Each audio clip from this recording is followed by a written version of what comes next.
New God of War game coming this year, Housemarque's new Saros gets an update, and PlayStation 5 Pro continues to impress with its PSSR technology. All that and more in today's video. Please like the video, subscribe to never miss a gaming update, and share the video to help grow our community. We'll also be going over the comment of the day. Please make sure you leave a comment to possibly be featured in the next video. Now let's jump into this God of War update as Jeff Grubb goes to Blue Sky and says, everyone keeps asking about this, so I've tried to find out more.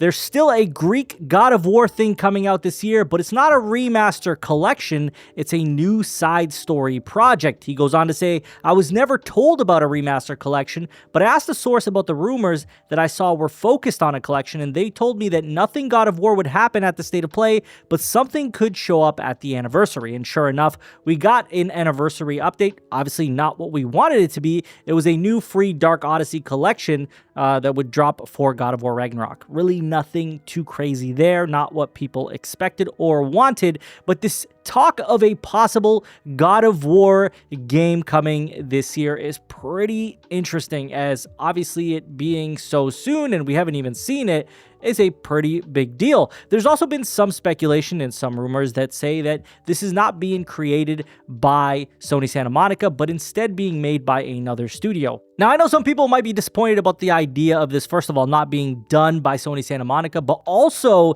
it being set in Greece because, well, people feel that Greece has been overdone at this point. We're done there. We've done a lot there, and it could be better to explore other areas as far as mythology goes, but it's hard to say if they will not do it very good justice there as being a side story. I know it's in Greece.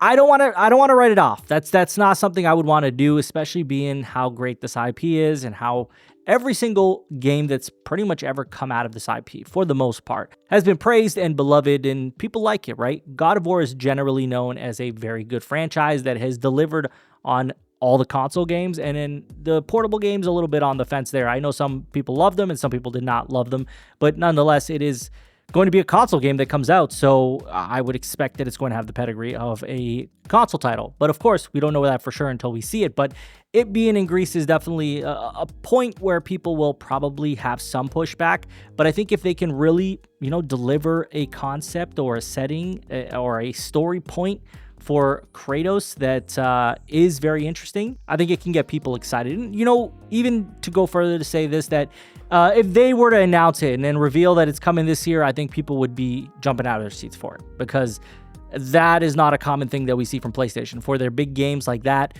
to just get a reveal and then a release date within the same year, it's a pretty big thing. And that's if all this is true. Now, Jeff Grubb is somebody who has leaked a lot of announcements ahead of time. This is not somebody that hasn't had a track record that has been proven, right? Not to say that he's never been wrong, but for the most part, he is more correct than he is incorrect. So, but I'll leave it at that, and I'll ask you guys to let me know what you think. Are you excited for a God of War game, a side story in Greece, or do you want something else? Make sure you let me know in the comments.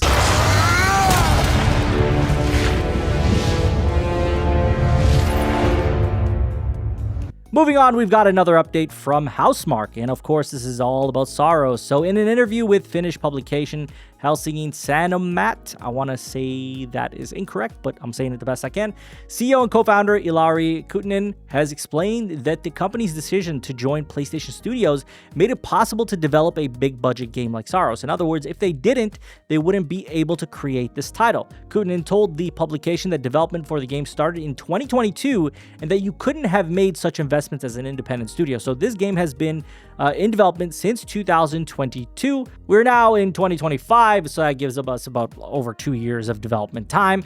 Obviously, I don't know if that really gives us any hope to see this game in 2026. It sounds like this might even be a 2027 title at this point, but then again, I could be wrong about that. If the foundation is taken from, say, Returnal, and they're just revamping and doing and adding twists to it, and but using the skeleton of Returnal, and they could do that. They could very well use what they created there and just build on it. And if that's the case, then maybe we do see it in 2026. But nonetheless, that is what's being said as far as development for this game. He goes on to discuss the studio's past. He also explained how Housemarque previously took on a wide variety of smaller projects to stay in business. So that was what they had to do to stay in business, is create games like Flowboarding, Nokia N-Gage, and Gizmondo Motocross 2005. It's like, these are games that they otherwise wouldn't have made because they wouldn't have had to.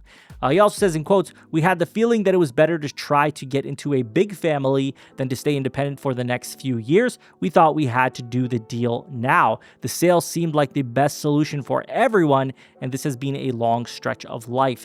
We don't know exactly how much the studio was sold for, but now we know that the purchase was necessary for them to go and make bigger projects and have that financial security that they wanted as far as taking risks and creating projects that they otherwise could not make." So this is a big deal. This is a clear identifier as far as good acquisitions go, right? Whereas Sony went and bought Housemarque and gave them opportunities to create more, larger scale games that they otherwise couldn't do. And Housemarque seems to be very happy with that. They want it to be purchased in order to make the best games that they can possibly make. I think Saros will be an interesting title. I really loved Returnal. It was my game of the year of that year. So hoping to see that Saros will end up delivering even more than what Returnal did. Let me know what you guys think about Saros. Are you excited for it? What do you want to see from Returnal? And do you think this was a good decision for them to jump onto the PlayStation Studios ship?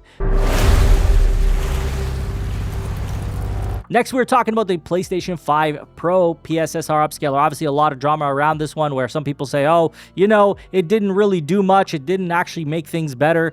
Well, we've got an update on that. Speaking with Digital Foundry regarding the revamped version of the Anvil engine that powers Assassin's Creed Shadows, engine technical architects Nicolas Lopez and Pierre Fortin and project lead programmer rendering Sebastian Deinault, I want to say, commented on why the PS5 Pro version of the game currently doesn't support the PSSR upscaler, saying that at the time of shipping the game, they found better results with TAA. However, after an in-depth collaboration with Sony over the past few months, many issues have been addressed, especially regarding moving vegetation and water, issues that have been found in other games as well. As such, PSSR now always delivers better image quality than TAA. So you hear that. PSSR now, after collaboration with Sony, always, not sometimes, always delivers better image quality than TAA, and supports will be added in the future. Alongside PSSR support, the PS5 Pro version of Assassin's Creed Shadows will also get ray trace reflections in balance mode, providing better visuals at a higher frame rate than quality mode. So this is it, right? Like, this is just more evidence of PSSR being implemented. It's being updated. They're working with developers to help them utilize the technology to create the best possible outcome of their product, right? So delivering the best product they possibly can.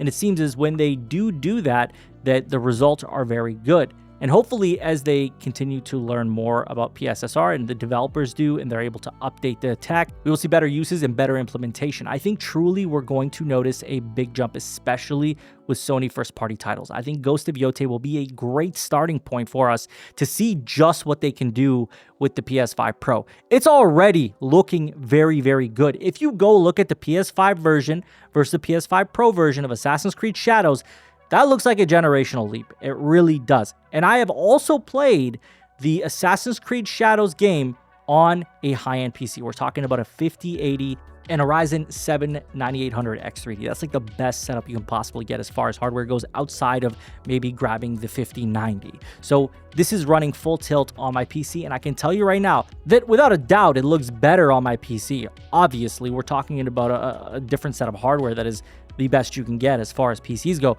But going back to the PS5 Pro version, it still holds up really, really well. Like, it is not a night and day difference type of deal. It looks quite good, at least in my opinion. And I'm playing it on a 4K OLED screen, right? Being able to get higher frames on the PC. But if you subtract the whole benefit of the higher frame rates and the native 4K, it still holds up really well on the PS5 Pro.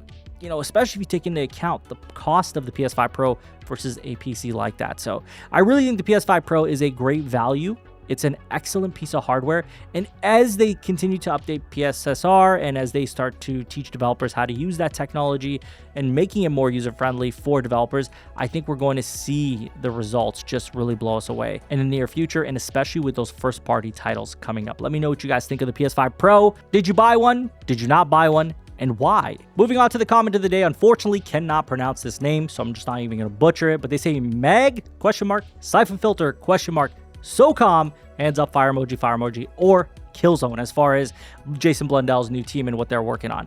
And now, if you guys remember, mag was a big game that came out. Unfortunately, I don't think it did that well. Siphon filter, they also made a siphon filter for the PS Vita. We haven't seen a siphon filter in a very long time. SOCOM saw a release on PS3. I think that was the last time we saw SOCOM.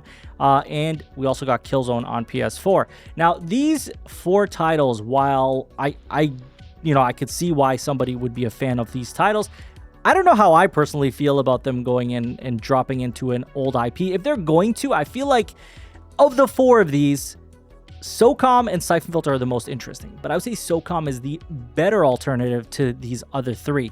Killzone, I think, is just not going to appeal to the broad audience. We saw how Killzone did on the PS4. It wasn't, a heavily beloved title. Like, I mean, I think it was the worst reviewed Killzone game to date, at least at that time. Since then, we haven't got one, so there it is. But SOCOM, I feel like, has a lot of potential as a military third-person shooter. You could really see that do well, especially if they plan on doing a cross-platform play with the PC and dropping it on PC.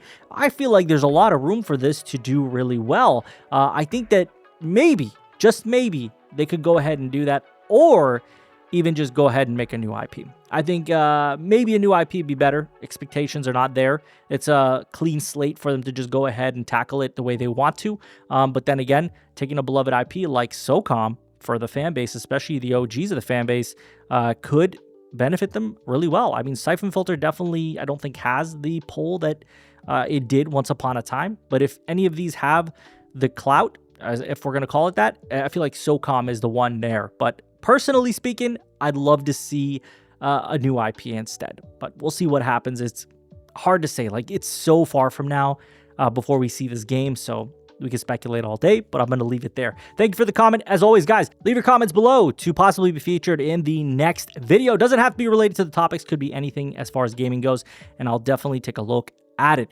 Thank you all for watching. Please like, subscribe, share the video to help grow our community. I thank you all for watching. Take care.